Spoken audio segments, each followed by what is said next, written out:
家好，我個名叫做玲玲，我會喺呢度同大家一齊傾偈、玩遊戲，期待下次再同大家見面，拜拜。小朋友一齊同我嚟超級市場買新年食物啦！首先我哋要準備全盒，入邊有糖果同埋瓜子等等。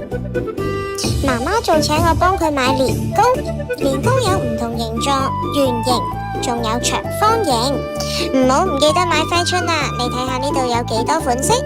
揮春上面寫住大吉大利，即係祝福人哋好幸運嘅意思，仲會有笑口常開，祝大家成日好開心咁笑。最緊要祝大家身體健康，要有均衡飲食。你哋有冇做到呢？而我最中意嘅揮春就係心想事成，意思係所有願望都成真。你哋又最中意邊一款揮春呢？今日要分享嘅故事叫做找紅包，紅包即係利是嘅意思。一齊睇下小兔子發生咩事啦！哎呀，點算好啊？兔爸爸同兔媽媽發現利是唔見咗啊！兔爸爸就話唔使擔心，我知道啲利是去咗邊。兔爸爸、兔媽媽都喺度，小朋友你哋有冇發現邊個唔見咗呢？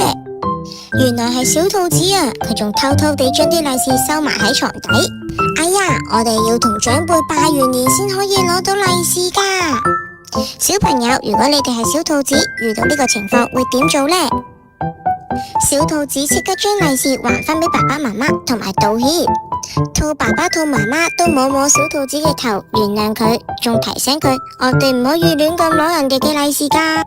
我哋要喺拜完年之後，長輩俾利是，我哋先再雙手接上，一齊做個有禮貌嘅小朋友啦！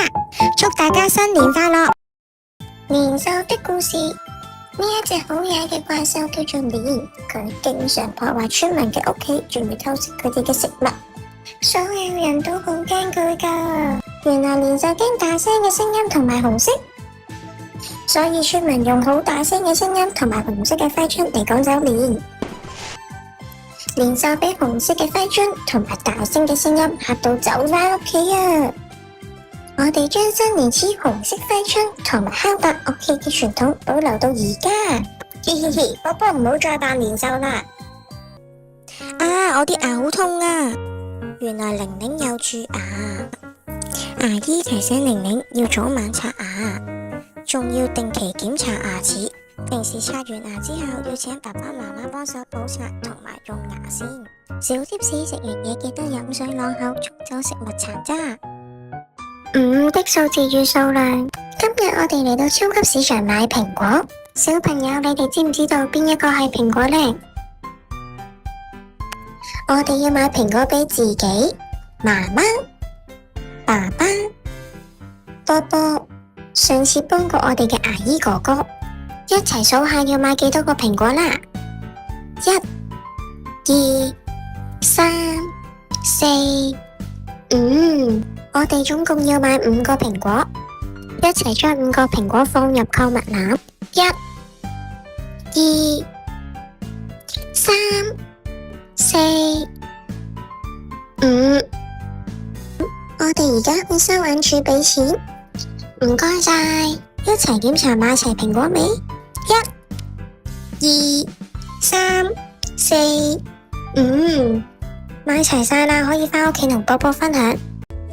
我唔要食菜啊！小狗今日又喺餐廳度發脾氣，狗爸爸、狗媽媽都覺得好尷尬同埋唔開心。爸爸媽媽先請小狗坐低，你哋睇下，因為佢太大聲，影響到其他客人。爸爸同小狗解釋，你可以冷靜咁分享你感受，但唔可以發脾氣影響到人。聽完爸爸解釋，小狗知錯啦。最後小狗同爸爸媽媽道歉，仲差小貼士。食飯之前要講，大家食飯。食飯嘅時候要用餐具安靜咁食，要嘗試所有食物，肉、菜、飯同埋麵。食完飯要同爸爸媽媽講聲 Please follow, like and share。